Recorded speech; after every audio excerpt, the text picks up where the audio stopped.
The rank 1 Zerg facing off against the number 1 Protoss. What I've got for you today is a best-of-3 series of top-level StarCraft 2, where in game number 1 we find ourselves on the map Cosmic Sapphire. Spawning right here in the top left-hand corner and playing with the red Zerg drones from Finland, we have Serral. His opponent in the opposite corner with the blue Protoss pieces. He's from South Korea, and he goes by the name of herO. When it comes to top-level ZVP, it really doesn't get any better than these two.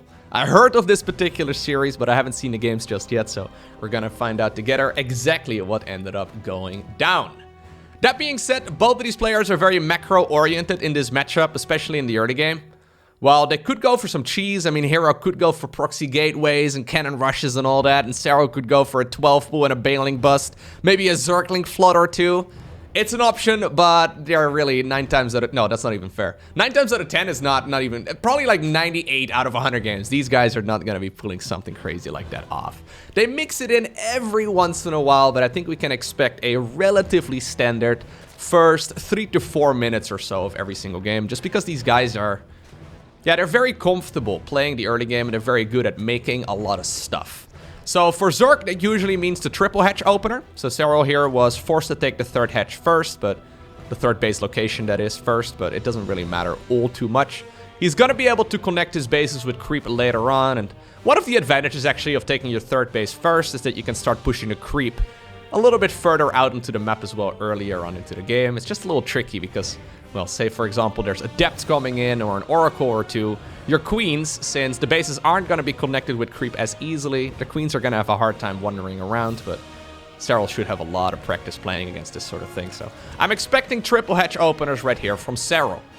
At the same time, herO is the type of guy who really popularized that Stargate opener once again. We've seen him play oracles time and time again, so about a year or so ago, he decided that apparently going like 2 oracles, 3 oracles, 4 oracles, 5 oracles into that Blink Stalker style is the way to go. herO is the guy who really popularized that, so I'm expecting that out of him as well. The mid game, though, definitely has a lot more variety. We've seen Serral go for a bunch of Muta openers over the last couple of weeks. That's kind of cool. He definitely likes playing the Mutalisks. Although against the Stargate, it can be a little bit tricky. Alright. herO scouting around, making sure that everything is A-okay. And so far, everything indeed is normal. Adept coming up. That one is going to be rallied. Oh. No, he's going to rally it across the map, I was going to say. That one's going to be rallied apparently to the main ramp. He doesn't really want to go too far. He knows that there's Zerglings out. And honestly, the probe can probably scout out what he needs to know anyways. Wouldn't be surprised if that probe is going to try and poke into the natural expansion here to confirm that indeed everything is normal. Alright.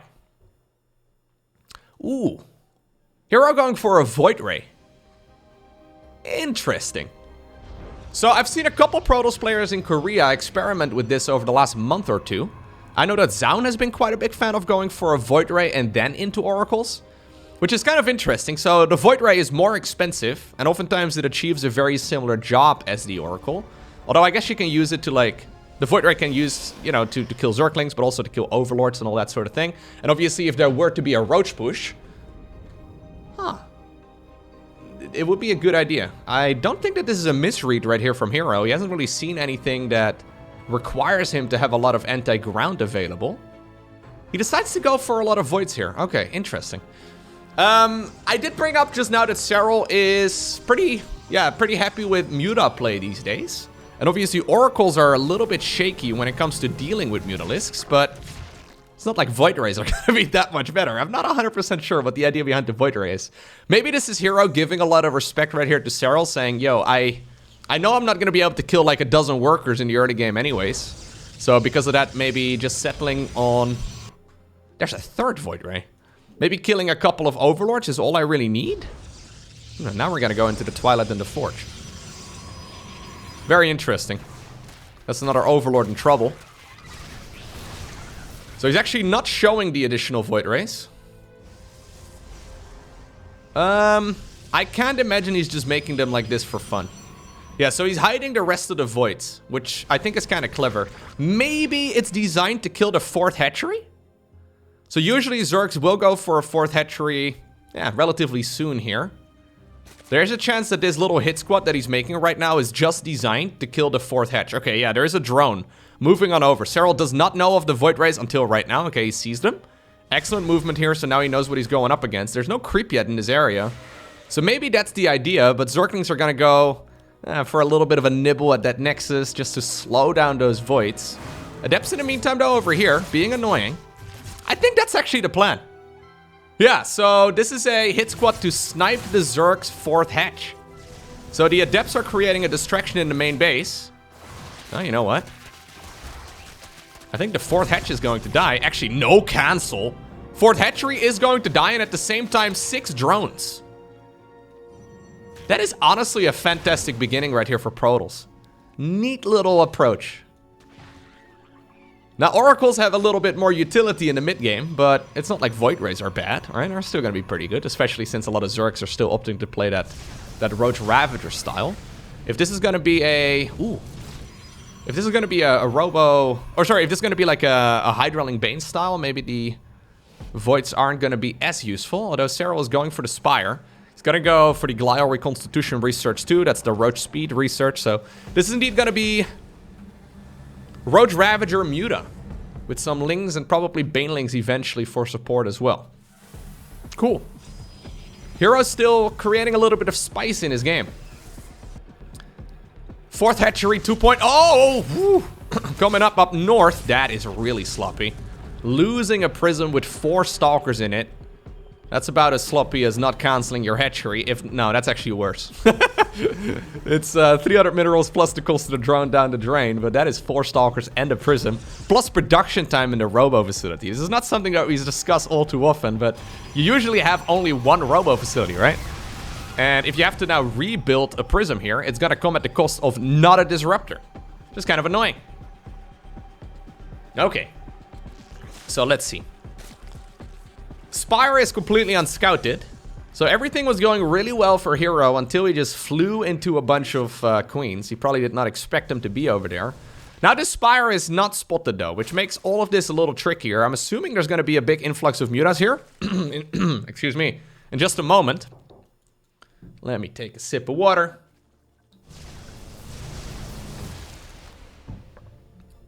Serral made a couple Overlords. Yeah, apparently he's prioritizing. Okay, there we go. He's prioritizing some additional ground units now instead. But 7 Mutas are coming up, and they are completely unscouted. Obviously, there are Blink Stalker.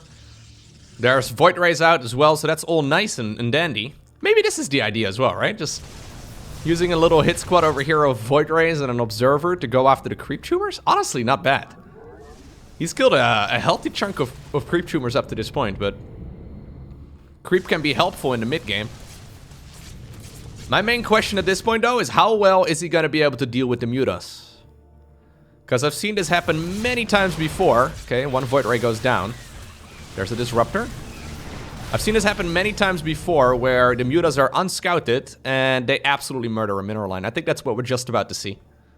Okay, time for crisis management, herO. How on point are we? Recall right away on at least some of the Stalkers. That's nice and all, but Mutas are going to be able to go into the main base. Blink is done. We should blink. Hello. There you go. Blink is going to happen. Couple more probes, though, are going to go down before these Mutas will be pushed back. He's going to go back down to the natural, I believe. Well, he was thinking about it. Probes aren't even back there yet. At the same time, the Roaches and Zerglings are knocking on the front door of the 4th. Yeah, this is rough. So those Mutas are going to continuously be obnoxious. And this is all... Like, you can trace this all back to that prism, right? So, high-level StarCraft 2 has very little margin for error, and losing your main units is just not really an option. I think if that prism would have been able to harass over here, it would have been really nice, and there's a good chance you would actually scout the Spire there eventually, too, just by wandering around. At the very least, it would force Zerg to... Okay, well, this is herO crumbling. At the very least, it would force Zerg to make more and more units here to... well, deal with all of those Stalkers that were going to be warped in. And then the Mutas probably wouldn't come out in these big numbers. This is too many worker losses. We're at 22, and we're not even done. Like, Mutas are by far, well, other than Zerglings, the fastest moving unit on the battlefield right now. And Serral is just playing the classic 1-2 pun. Or, 1-2 pun? The 1-2 punch. There's, of course, a chance... Oh, no. That Disruptor just killed a Zealot, didn't it? Anyways, there's, of course, a chance that a Disruptor will connect. Okay, and get a lot of damage in. That's another Zealot going down. But this is herO putting out fires left, right, and center. And Serral at this point is still growing. 199 supply right here for the finisher, going up against herO's 108. Yep. Yeah, I loved the first 6 minutes or so of this game, though, from herO. Thought it was really clever. Don't think he can pull something like that off again in game number 2. I mean, this game is over, right? Yeah. We even see a split on the Mutalisk. That's kind of cool. Game number 2. We find ourselves on Data C. I've decided to fast forward through the first 2 minutes of the game. Just because not a whole lot happens. We're just about to see the cybernetics core finish up, and that'll determine what tech route herO wants to take in this particular game. It's a robo facility. I think he had the resources to go for a Stargate if he really wanted to, but decides to go for a robotics facility. I've seen herO experiment with this a bunch over the last couple of months as well, and he did this as well when the patch was first new. Before he really settled on Stargate being the standard, and Oracles most specifically, but anyways, he was playing a lot of Disruptor drops with Warp Prisms and Speed, which is really cool. So you basically go for the Robo Bay here as soon as possible. You go Prism, Observer out of the Robo facility, and then you make 2 Disruptors. And then once the Robo Bay finishes up as well, you also start up the Prism Speed research, which is really cool. It's like the StarCraft 2 equivalent of StarCraft Brood War Reaver drops. I think that's probably what we're going to see. There's the Observer, there's the Robo Bay. So we'll probably see a Prism here in just a moment, and then 2 Disruptors. Then I'm hoping we're going to see the Prism Speed as well. Now, of course, Serral is going to try and figure out what's happening here. There's a couple of ways in which Zerg can figure that sort of thing out. First things first, there's obviously seeing the structures, right? But there's also seeing the lack of anything else. So Serral is going to expect a Oracle. That's what this Zergling is doing. He's going to expect an Oracle to fly around here in just about 10-15 seconds or so. And if he doesn't see anything like that, he knows that it's, well, probably not going to be a Stargate opener. And now he should see the little shimmer here as well. I mean, they've been playing this high ground game for a while, and Serral is continuously controlling that Overlord, so he should know exactly what it is that he's going up against right now. Maybe not exactly, but at the very least he can cross a Stargate opener off of the list. Small little supply block right there for herO. Little mistake, but nothing all too significant. Alright, so with Stargate crossed off the list, what exactly are the options? Well, there's the Adept opener with Glaives. There's the straight up Blink opener if you really want to. There's 8-gate Zealot all-ins with Charge. There is Dark Templar into Archon drop openers. And then there's, of course, this. Careful not to completely wall in your your units. He didn't go for the Prism Speed, by the way. No, he instead decided to go for just a single Disruptor, no Prism Speed, into an Immortal with 6 additional gateways. So this is him actually going for a 2-base all-in. We haven't seen 2-base all-ins in StarCraft 2 for quite a while, primarily because Zerg players have gotten way too good at defending them. This shouldn't work. It's a little bit risky right here from herO in a game number 2 after losing the first match. Alright, there's the Disruptor. 4 workers, okay. Nicely done, I guess. Well, Serral sees it's only a single Disruptor, so he must think of this as like something that could be scary. But he needs to be careful. He does not continue droning past these 9. No, Serral, that's too risky. Wait, is he gonna expend? That makes no sense. I don't think you go 8 gateways and then expend behind it. It could be a fake expend, a pretend expend. That can work out, actually. So maybe that's the idea. A Zergling is running towards this section of the map right now. It sees the probe. But it also sees the lack of a base. We're now at 5 minutes and 30 seconds. Yeah, Serral has sniffed out that something's not quite right. He's at 56 workers, though. That is way too many to properly deal with a 2-base opener from Protoss. Usually, I wouldn't recommend going over, like, 48, 49 or so. So Serral trying his very best to just be in a good spot here. Lost a couple drones, I suppose, so he was probably assuming that the 3rd Nexus would be coming up. But anyways, Charge at this point is done. Is there enough right now for herO to break through this? Just a good old 2-base all-in. Very uncommon build in 2022 at this level of play, but that is a lot of Zealots. So the nice thing about this is that you don't really need a lot of gas income here as Protoss. All you really need to do is just make as many Zealots as possible. Immortal is going to go down. Disruptor here, still being annoying. Just dealing damage wherever it can. That's 6 additional workers going down. Another big Zealot warp in. 12 roaches are just about to spawn though. Queens are mostly out of energy, and the one that does have energy is off creep, so it can't actually warp in a whole lot. Or warp in? It can't really transfuse a whole lot, rather. Autopilot casting. Let's go, Lowko. There's another disruptor, though. Getting a nice hit on a couple of those roaches. Serral trying his very best to... yeah, micro to the best of his abilities, but there's another Zealot warp in. And yeah, this is a classical opener. So hero went for a pretty clever play. Honestly, this is still not looking too bad here for Zerg. No, I think it's pretty bad. Yeah, no. I mean, if he can hold on, he's in a fantastic spot, because there's nothing on the back of this here for hero. But hero played this quite cleverly, though. Going for the pretended double disruptor opener, which is quite common. Going for the pretend expend as well at the 3rd base. Sending the probe over, going for a single... Okay. Whoa, how did that Zealot not die? Anyways, going for the pylon over there as well and everything. Roach is very far off creep. There's another disruptor that just wandered around the battlefield, apparently. I think that one is just going across. Serral's still in this. Excellent control right here by the finisher, but continuous warp-ins here from hero. Oh, what a nasty play. Nasty here from hero, that is. Yeah, no, I don't think this is good for Serral anymore, man.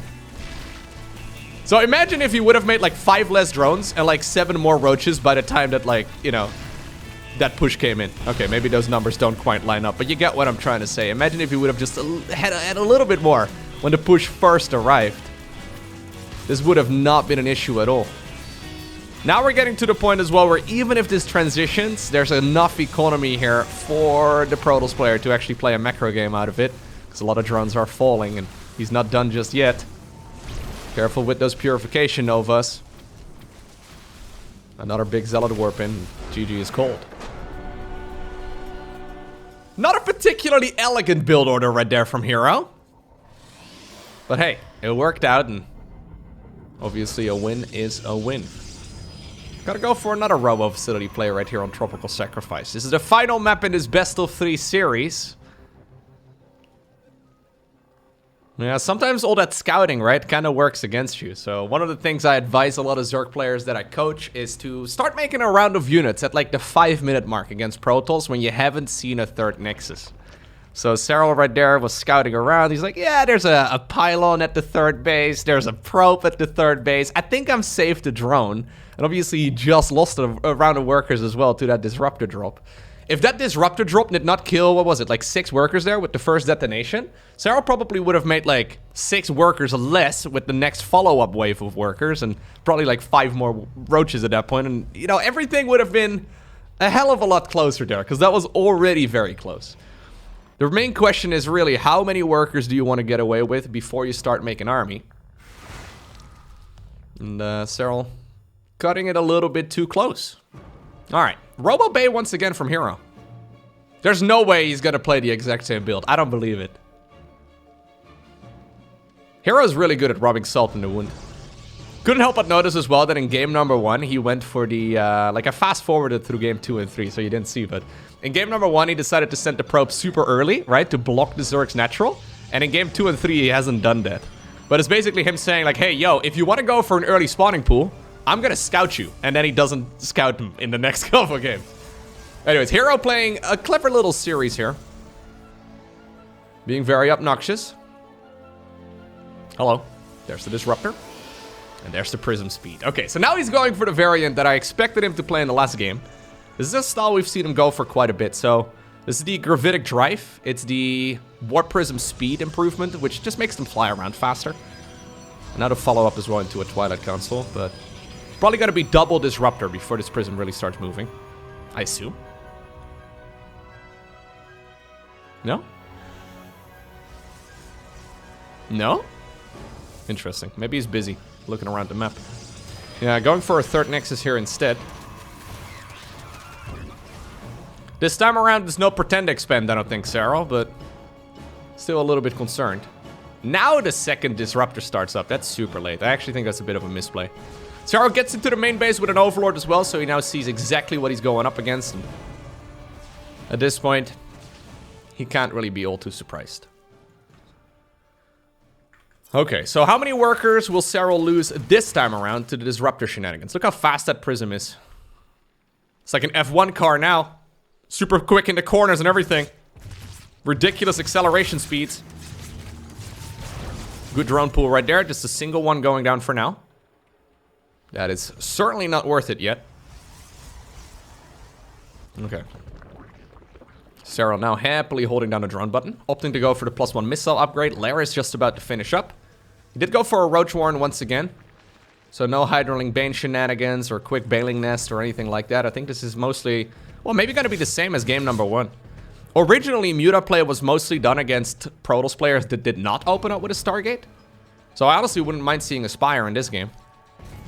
That's when we saw it at least a couple years ago. Yep, there's the Spire. I think this makes a lot of sense. Okay. Good situation right here for Serral for sure. It's not that he's not really done anything special. It's just that herO hasn't really achieved anything with his opener. Now this is a curious little push. 7 gateways, just about to be done. Blink is finishing up in about half a minute. This is usually the time in the game where Serral wants to save up some resources to make a group of Mutas. Oh, okay. Brenda died doing a flip.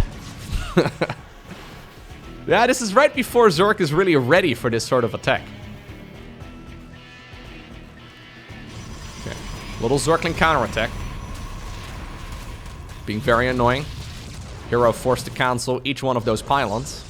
Yeah, he actually hit a bit of a supply block, so... I think that this push has been held quite nicely. There's that Prism speed, though. This is one of the reasons why you want to get your Mutas out. Just to deny that Prism. Okay. Careful now. Don't lose another Prism. That'd be bad. Spire is done. Spire is done. Serral was a little late on those as well last game that we saw him play this. It's kind of interesting. I think he only plays Mutas when he feels safe enough to play Mutas. Not quite there yet. Okay, now the Mutas are coming up. herO not going for the super quick expending. So in the past, we literally saw him taking like a 5th base at the 9-minute mark. That's not really what he's doing anymore over here. Oh, that was so close. Disruptor does go down. Purification Nova is cancelled if the Disruptor gets sniped. But here comes herO with a rather large force. Okay, good biles over there though from Serral. But is there just enough right here for the Zerg to actually push through this? He wants to go after the Disruptors, not targeting the correct ones. Splitting the damage a little bit too much. And now suddenly, there's just a massive Protoss army at his front door. Prism's still alive at this point, but it is going to get sniped eventually. And I think that makes the defense here quite a bit easier. Serral running out as many units, or rushing out as many units as he can. Risky plays here, for sure, though. Now the Mutas are going to be able to go across the map. I thought that was the end of Serral here, but... on a razor's edge, now suddenly Serral finds himself at a very nice supply lead. Still no 4th base anywhere to be seen. No defenses at the 3rd base either. So Serral is going to start going to town on those workers. Okay. Prism number 2 coming out. Stalkers got recalled back home, but the Mutas are already in the natural, just dealing damage wherever they can. Alright, alright, alright. Serral going Bailing Speed. +1 melee, right underneath this cloud of Overlords. 4th Nexus in the middle of the map. Really? That's the spot? I expected it over here or over there. But apparently no. This is the location. Serral scouts it right away. Going for a little Bailing roll by that I think is planned for that mineral line right over there. Looking wide open. He actually doubles down on Muta play as well, going up to 9. And now it's Serral who seems to want to go on the offensive. +1 melee is not done yet. Bailing speed also not done. I don't think it's a great time to go, but... He's gonna try and just walk those banelings in the mineral line. It's a little bit greedy, not gonna lie. But he wants to try and do the classic 1-2 punch. Maybe deal some damage over here at the front, creating a distraction so the banelings can potentially get some work done in that mineral line. And they do. Disruptor is whiffed on the bridge. And hero loses 13 workers. Okay. 60 supply lead right here for Serral. That's a lot. 4th Nexus, yeah, may go up eventually, but not quite ideal, that's for sure. Where are those mutas at, by the way? Okay. Mutas are in the bottom right corner. They're gonna head for the main base, it seems. Little Zergling run by right over here as well. All Serral needs to do is just not take a disruptor to the face, and he's gonna be fine. He's ready to start harassing the 4th base here. Not that many Protoss units available. At the same time, mutas right now in the main base, wreaking havoc, killing a ton of workers once again. Okay. Decent little hit. Baneling's not really getting a whole lot done, but the Nexus goes down, and that is super painful, right? When that Nexus falls, you're in a lot of trouble. Okay, there's another disruptor. This one is gonna connect. Massive, massive detonation. It's probably because Serral was busy looking at the rest of all of the things going on in the main base, but it is not enough, and it's indeed Serral who obtains the victory.